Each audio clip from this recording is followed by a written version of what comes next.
में राष्ट्रपति जेलेंस्की ने पहली बार ऐसी गलती की है जो यूक्रेन से लेकर यूरोप तक बहुत भारी पड़ेगी।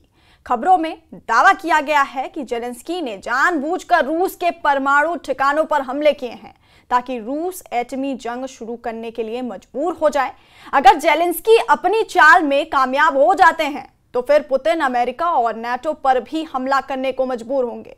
लेकिन इधर पुतिन ने जेलेंस्की की परमाणु चाल के खिलाफ अपना एटमी एक्शन चेगेट शुरू कर दिया है।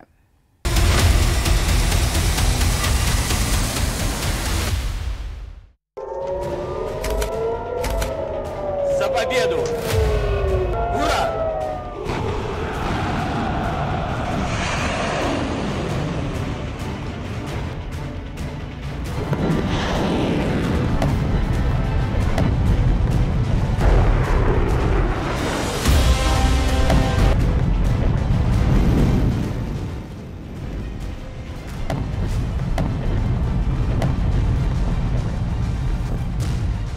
यूक्रेन की एटमी चूक, पुतिन का परमाणु एक्शन शुरू।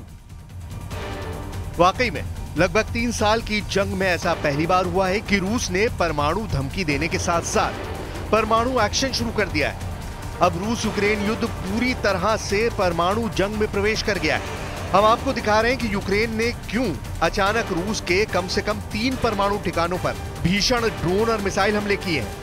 क्या जेलेंस्की को लगता है कि अगर पुतिन परमाणु युद्ध शुरू करेंगे तो मजबूरी में अमेरिका के राष्ट्रपति ट्रंप समेत नेटो के सभी 32 देशों को रूस के खिलाफ मोर्चा खोलना पड़ेगा?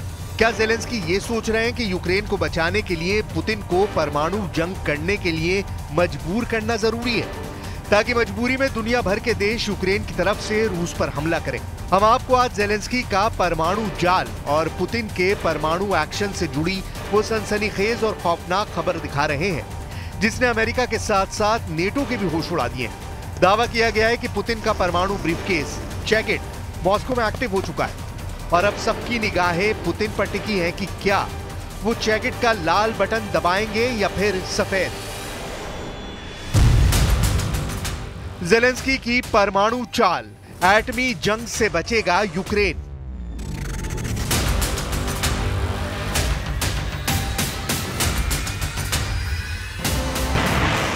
पिछले 32 घंटे में रूस यूक्रेन जंग में कुछ ऐसा हुआ है जिसने रूस को मजबूर कर दिया है कि वो परमाणु जंग करे।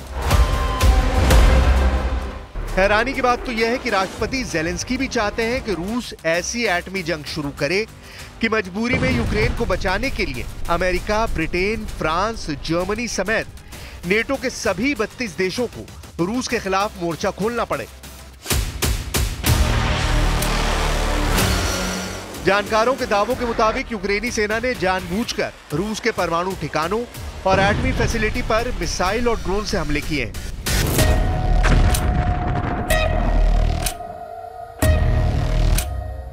यूक्रेन अच्छी तरह से जानता है कि पुतिन का रूस यूक्रेन के हर तरह के हमले बर्दाश्त कर सकता है, लेकिन अपने परमाणु ठिकानों पर यूक्रेन के हवाई हमलों को रत्ती भर बर्दाश्त नहीं करेगा।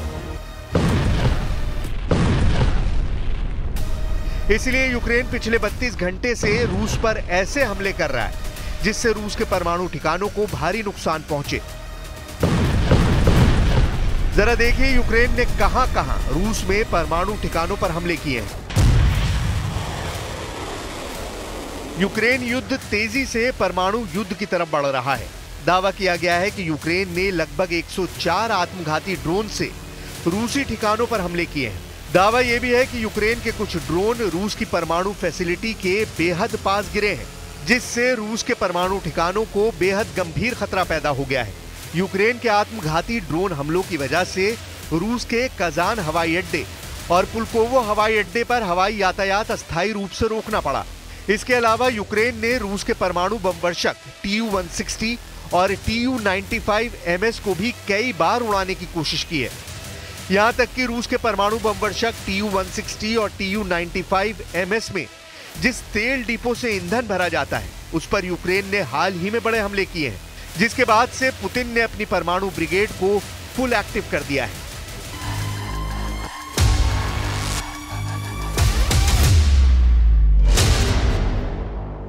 जरा इस वीडियो को देखिए। पुतिन अपने टॉप अफसरों और कमांडरों के साथ किसी मीटिंग के लिए जा रहे हैं। जैसे ही राष्ट्रपति पुतिन आगे बढ़ते हैं, तभी पुतिन का वो परमाणु ब्रीफकेस दिखाई देता है जिसे दुनिया चेगेट के नाम से जानती है। पुतिन के परमाणु ब्रीफकेस का चेगेट नाम काकेशस पर्वत में माउंट चेगेट के नाम पर रखा गया है। रूसी रक्षा मंत्री और जनरल स्टाफ के प्रमुख के पास भी ऐसा ही ब्रीफकेस होने का दावा किया जाता है। यह परमाणु ब्रीफकेस इलेक्ट्रॉनिक कनेक्टिंग डिवाइस है जो राष्ट्रपति को शीर्ष सैन्य अधिकारियों और फिर रॉकेट बलों से जोड़ता है। अब आप यह भी जान लीजिए कि पुतिन यूक्रेन के ताजा हमलों के बाद परमाणु ब्रीफकेस चेगेट को एक्टिव क्यों कर रहे हैं। खबरों के दावों के मुताबिक राष्ट्रपति पुतिन का परमाणु ब्रीफकेस 2400 घंटे पुतिन के पास मौजूद है। दावा किया जा रहा है कि पुतिन ने लगभग 3 महीने से ही रूस के एटमी हथियारों को फुल एक्टिव कर दिया है। अब बस पुतिन को सिर्फ 2 बटन दबाने हैं जिससे यूक्रेन से लेकर यूरोप तक भस्म हो जाएंगे। दावा किया जा रहा है कि चेगेट परमाणु ब्रीफकेस में एक सफेद लॉन्च बटन और लाल कैंसिल बटन है। अगर रूस को लगता है कि उस पर परमाणु हमला होने वाला है तो राष्ट्रपति पुतिन ब्रीफकेस के जरिए जनरल स्टाफ कमांड और रिजर्व कमांड यूनिट्स को सीधे लॉन्च ऑर्डर भेजेंगे जो परमाणु कोड रखते हैं। ऐसे आदेश अलग अलग संचार प्रणालियों से रणनीतिक रॉकेट बल इकाइयों तक तेजी से पहुंचते हैं जो फिर संयुक्त राज्य अमेरिका और यूरोप पर हमले शुरू कर देंगे। अगर पुतिन ने सफेद बटन दबा दिया तो यह मान लीजिए कि यूक्रेन के साथ साथ यूरोप भी भस्म हो जाएगा। हालांकि पुतिन आखिरी वक्त में भी लाल बटन दबाकर परमाणु हमला कैंसिल कर सकते हैं।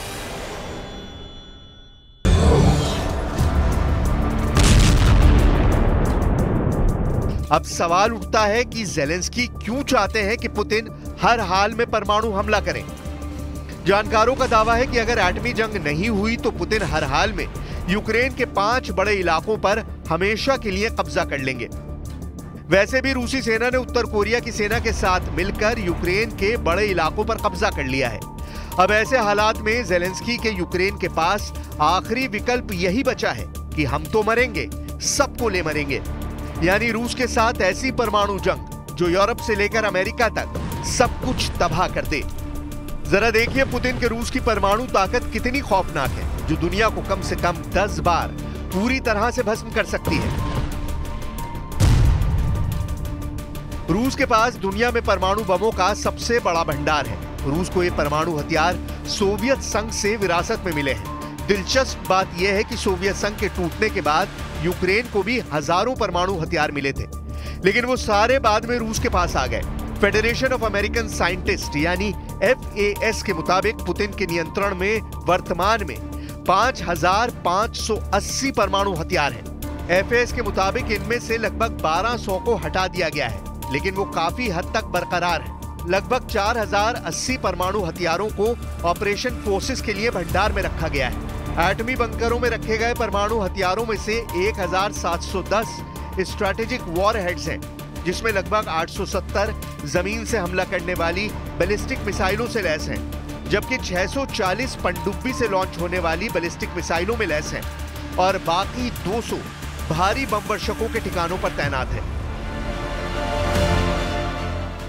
इधर दूसरी तरफ पुतिन के बेहद करीबी और रूस के विदेश मंत्री सर सर्गेई लावरोव ने वैसे तो कई बार यूक्रेन, अमेरिका और नेटो का नाम लेकर परमाणु धमकी दी है, लेकिन इस बार सर्गेई लावरोव ने डंके की चोट पर कह दिया है कि रूस और उनके सहयोगियों की सुरक्षा के लिए अगर जरूरी हुआ तो रूस परमाणु विकल्प से पीछे नहीं हटेगा। रूसी राज्य समाचार एजेंसी टैस की रिपोर्ट के मुताबिक रूसी विदेश मंत्री लावरोव ने रूसी टेलीविजन पर धमकी देते हुए कहा कि हमारे संकल्प और धैर्य की परीक्षा लेने वाले देश अच्छी तरह से जान लें, मॉस्को किसी भी आवश्यक तरीके से अपने राष्ट्रीय हितों की रक्षा जरूर करेगा। लावरोव ने 2 टूक कहा, हमारा उद्देश्य परमाणु हथियारों के उपयोग के जोखिमों को बढ़ाना नहीं है, लेकिन अगर रूस के हितों पर गंभीर आंच आई तो कुछ भी संभव है। So the message which we wanted to sell by testing in real action this hypersonic system is that we will we will be ready to do anything to defend our legitimate interest. We hate even to think about war with the United States, which will take, nuclear character. जो लोग ये समझते हैं कि 3 साल से रूस खोखली परमाणु धमकी दे रहा है और कुछ नहीं करेगा, ऐसे लोगों की सोच के ठीक उलट अमेरिका, फ्रांस और ब्रिटेन के खुफिया प्रमुख और नेटो चीफ कुछ और ही अनुमान लगाए बैठे हैं। नेटो और पश्चिमी देश मानकर चल रहे हैं कि 2025 में यूक्रेन, यूरोप और अमेरिका को एक बड़ी परमाणु जंग का सामना करना पड़ सकता है, क्योंकि पुतिन को उत्तर कोरिया के supreme leader Kim Jong Un ने अपने हजारों सैनिकों के साथ साथ एटमी मिसाइलें तक देने को तैयार बैठे हैं। इन्हीं हालातों को देखते हुए ब्रिटिश सेना के प्रमुख एडमिरल सर टोनी रॉडकिन ने ऐसा बयान दिया है जिससे दुनिया के होश उड़ गए। ब्रिटिश सेना के प्रमुख एडमिरल टोनी रॉडकिन ने अपने भाषण में रूस की तरफ से परमाणु खतरे पर बड़ा बयान दिया है। रॉडकिन ने दो टूक कहा है कि रूस की ओर से हमने नेटो देशों के खिलाफ सामरिक परमाणु उपयोग, बड़े पैमाने पर परमाणु अभ्यास और नकली हमलों की जंगली धमकियां देखी हैं। रॉडकिन ने कहा, रूस की परमाणु धमकियां हमें स्थिरता बनाए रखने से रोकने की कोशिश है।